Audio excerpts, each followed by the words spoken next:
공원호 작가의 단편소설 미략결혼 14번째 마지막 회입니다. 다음날 아침에 오 박사가 출근을 해서 보니 차경미가 아직 출근을 하지 않고 있었다. 오 박사보다 출근이 늦는 법이 없는 차경미였으므로 이상하다 하고 있는데 전화벨이 울렸다. 오산부인과 오세준 박사입니까? 네, 그렇습니다. 차경미 씨를 아시죠?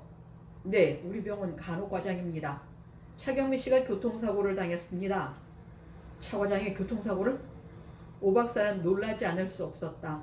교통사고가 많다는 이야기는 귀가 아프도록 들어왔지만 주변에서 당하기는 처음이기 때문이었다. 그래, 많이 다쳤습니까? 네, 많이 다쳤습니다. 의식불명입니다. 지금 어디 있습니까? 아시아병원 응급실에 있습니다. 곧 가겠습니다. 오 박사는 전화기를 내던지고 급히 차를 몰았다. 그러나 오 박사가 아시아병원 응급실에 도착했을 때는 차경미가 막 숨을 거두고 난 뒤였다. 차 과장, 나요, 나, 오세준이요. 대답이 있을 리 없었다. 허망했다. 그렇게 쉽게 갈 것을 그랬구나 생각하니 더욱 인생이 허무하게 느껴졌다. 얼음 인형같이 차갑기만 하던 얼굴이라도 다시 한번 볼까 했으나 머리와 얼굴을 온통 붕대로 싸매놓고 있어서 제대로 볼 수가 없었다. 횡단보도를 건너다가 달리던 오토바이와 충돌, 오토바이는 달아나고 길바닥에 내동댕이 쳐진 차경미는 목격자들에 의해 병원으로 옮겨졌다고 했다. 의식불명인 채로 실려와서 의식불명인 채로 있다가 얼마 있지 않아 숨을 거두었다고 했다. 그렇게 해서 죽은 자는 아무 말이 없고 죽은 자의 유언을 대신하려는 듯 검은색 가죽 핸드백 하나가 붕대로 싸맨 죽은 자의 머리맡에 초라하고도 옹색한 모습으로 놓여 있었다. 오 박사는 떨리는 손으로 그 핸드백을 열어보았다. 수첩, 볼펜, 명함, 주민등록증, 손수건, 루즈, 열쇠꾸러미, 뜯지 않은 스타킹 한 켤레, 그리고 동전과 지폐 몇 장이 들어있는 지갑, 그것이 전부였다. 오 박사는 그 중에서 열쇠꾸러미를 집어 얼른 자신의 호주머니 속에 넣었다. 그리고 얼마 있으려니까 가족들이 달려왔다. 오 박사는 가족들과 함께 차경미를 영안실에 안치시키고 차경미 남동생 한 사람을 데리고 차경미 아파트로 갔다.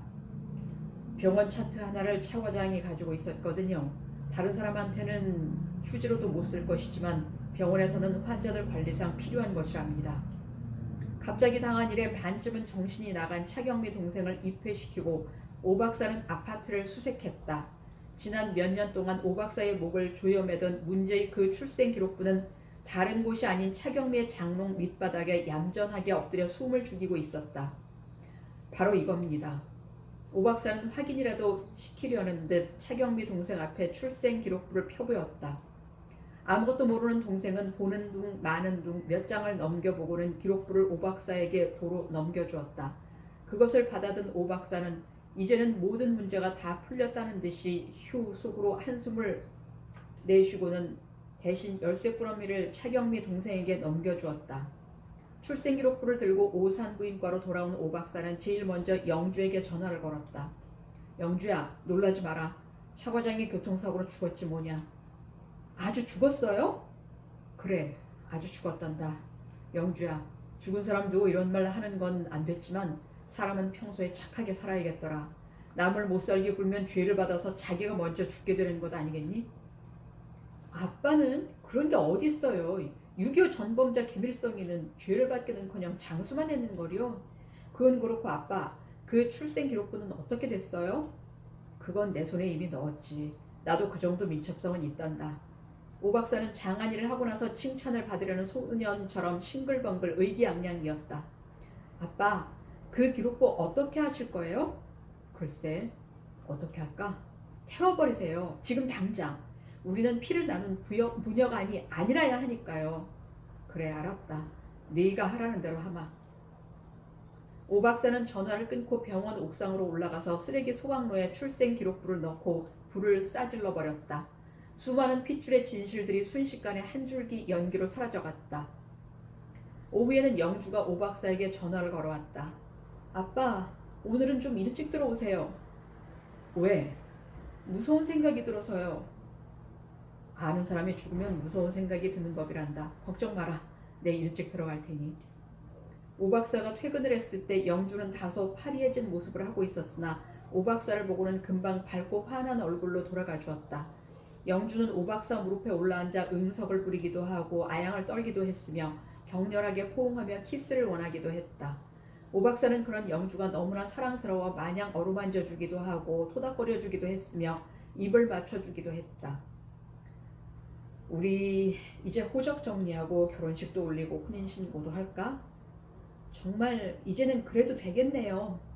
오박사는 영주 귓가에 대고 온몸이 녹아내리도록 뜨거운 입김을 내뿜었고 영주는 까르르 까르르 숨이 끊어지도록 자지러졌다. 하지만 아빠, 우리 아이는 낳지 말아요. 왜? 아버지라 부를래? 할아버지라 부를래? 하기가 싫어서 그러냐? 아니요. 그럼 왜? 자식에 대한 아빠의 사랑까지 독차지하고 싶어서. 욕심쟁이 우리 영주. 오박사는 영주의 가는 허리를 끊어지라고 끌어안았고 영주는 허리가 끊어진다고 몸부림을 쳤다. 그러나 그런 행복은 잠시고 오박사에게서 떨어져 나간 영주는 또다시 불안을 감추지 못해 하는 눈치였다. 조그마한 소리에도 놀라고 예사로운 말에도 날카로워졌으며 일상적인 일에도 신경을 곤두세웠다. 저녁상을 볼 때는 밥그릇을 떨어뜨리기도 하고 뜨거운 찌개 냄비에 손을 대이기도 했으며 바로 옆에 둔 물건을 찾지 못해 허둥대기도 했다. 그러면서도 영주는 저녁 설거지까지 자기 손으로 끝을 냈다. 설거지까지 끝을 낸 영주는 물 묻은 손을 말릴 새도 없이 다시 오박사 품 안으로 뛰어들었다. 오박사에게 의지하지 않고서는 불안해서 못 견디겠다는 것 같은 영주였다. 영주야, 우리 같이 술 한잔 할까? 마음을 안정시키는 데는 술이 좋은 거란다. 오박사는 진열장에서 마시다 둔 양주 한 병을 내렸다. 조금만 기다려. 내가 맛있게 칵테일을 해줄 테니까. 아빠, 저 스트레이트로 마실래요. 좀 독할 텐데. 괜찮아요. 독해야 효력을 발휘할 것 아니에요. 영주는 그 독한 양주 한 잔을 물 마시듯 벌컥벌컥 들이마셨다. 그리고 나더니 아니나 다를까 얼굴에 홍조가 돌기 시작하면서 다시 밝고 명랑한 기분이 되었다. 영주와 오박사는 거실 소파에 나란히 기대앉아 텔레비 쇼프로를 보며 같이 웃고 같이 떠들었다. 쇼프로가 끝나고 9시 뉴스까지 같이 보았다. 뉴스 말미에 교통사고 소식이 간단히 전해졌다. 차경미를 치고 달아났던 오토바이 운전자가 목격자의 제보에 의해 체포되었다고 했다. 뉴스를 보고 난 영주는 다시 불안해하기 시작했다. 얼굴이 백지장처럼 창백해지고 손까지 가늘게 떨고 있었다. 영주는 텔레비를 끄고 다시 오박사 품 안으로 뛰어들었다. 무서워요, 아빠. 뭔 녀석도. 아빠가 옆에 있는데 무섭긴 뭐가 무서워. 착한 아이는 겁이 많아 무서움을 많이 타는 거라고 생각하며 오박사는 영주를 품에 안고 마냥 토닥거려주고 있었다. 영주가 오박사 가슴에 얼굴을 묻은 채 말했다. 아빠, 우리 그거 해요. 그거라니? 아, 있잖아요. 그거. 그래. 그게 좋겠구나. 내가 왜 진작 그 생각을 못했지? 오박사는 영주를 안고 침실로 들어갔다. 우리 영주, 오늘은 지쳐 쓰러지는 꼴을 좀 봐야겠구나.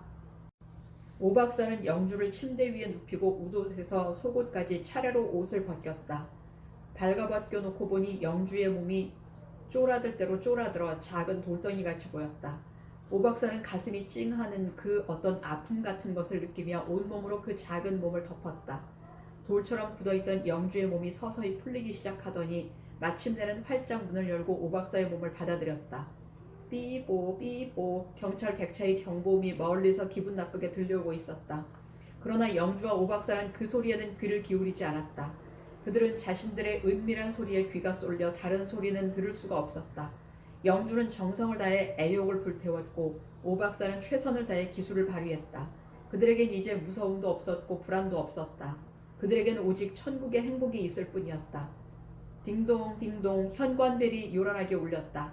그 소리는 안 들을래 안 들을 수가 없었다. 아빠, 문 열어주지 말아요. 그럼 이 집엔 아무도 없는 거야. 오박사의 천국, 영주의 행복은 그칠 줄 모르고 계속되고 있었다. 박사님, 문 좀 열어보세요. 아파트 경비 아저씨의 다급한 목소리도 그들은 알 바 없었다. 아빠, 더 세게, 더 세게. 찢어져도 난 몰라. 탕탕탕 현관문 두들기는 소리도 그들은 알 바 없었다. 오영주 씨, 이번에는 낯선 사내의 목소리, 그 목소리도 그들은 알 바 없었다. 딩동 탕탕, 딩동 탕탕. 그러나 세상이 무너진다고 해도 그들은 알 바 없었다. 아빠 계속! 아빠 계속! 에라 모르겠다. 죽기 아니면 살기로 오 박사는 영주의 깊은 곳을 내려 찍고 또 내려 찍었다. 바깥이 잠시 잠잠하더니 그 사이에 경비 아저씨가 비상키를 가지고 와서 현관문을 땄는가 보았다. 덜커덩 문 열리는 소리에 이어 우르르 집 안으로 들어서는 구두 발자국 소리가 전우의 시체를 넘고 넘는 군화발 소리처럼 어지러웠다. 방문을 있는 대로 다 열어! 낯선 사내의 살기등등한 명령에는 산천초목도 오금이 얼어붙지 않을 수 없을 것 같았다. 오 박사와 영주도 그제서는 다급하지 않을 수 없었다. 문을 열지 마시오. 나갈 테니 기다려주시오. 오 박사가 소리쳤다. 빨리 나오시오. 부녀간에 단둘이 산다면서 뭐하고 있어? 낯선 사내들이 키득키득 선웃음을 삼키며 농지거리를 늘어놓고 있었다. 서둘러 일을 끝낸 오 박사는 허둥지둥 일어나서 되는 대로 옷을 걸치고 주춤주춤 문 밖으로 나갔다. 무장을 한 경찰관들이 오 박사를 삥 둘러쌌다. 오영주 씨 어딨어? 오영주 씨가 따님이죠? 이 방 안에 있어. 기다리시오. 곧 나올 거요. 그런데 무슨 일이요? 창문으로 도망갈 생각은 하지 마시오. 창밖에도 경찰관이 배치되어 있으니까. 알겠소? 경찰관 한 사람이 방 안을 향해 소리쳤다. 도망은 왜 도망을 간단 말이오? 아니, 이 고층 아파트에서 창문으로 도망가다가 죽으려고 도망을 가겠소? 도대체 무슨 일이오? 오 박사는 영문을 몰라 안절부절 못하였으나 경찰관들은 오 박사의 의문은 풀어주려고도 하지 않았다. 잠시 후 영주가 방문을 열고 나왔다. 청바지에 티셔츠를 단정하게 입고 그새 머리까지 얌전하게 매만진 영주였다. 영주의 표정은 의외로 담담하고 침착했으며 불안해하는 기색은 전혀 보이지 않았다. 오영주 씨 맞죠? 경찰관 한 사람이 다가가 영주 손에 수갑을 채웠다. 살인교사죄로 체포합니다. 살인교사는 내가 했소. 내 손에 수갑을 채워주시오. 오 박사는 경찰관들을 향해 삿대질을 하며 대들었으나 소용이 없었다. 그렇지 않아도 같이 가주셔야 합니다. 조사를 받아야 하니까요. 영주와 오 박사는 나란히 경찰 백차에 실려졌다.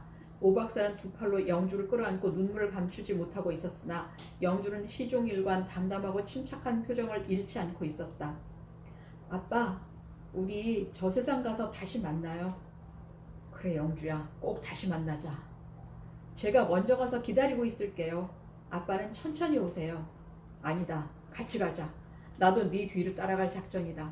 네가 없는 세상엔 단 하루도 살고 싶지 않구나. 백차에 동승한 경찰관들은 두 사람의 대화가 부녀간의 대화치고는 무척 진한 냄새를 풍긴다고는 생각하면서도 설마 하고 그냥 넘어가 주었다.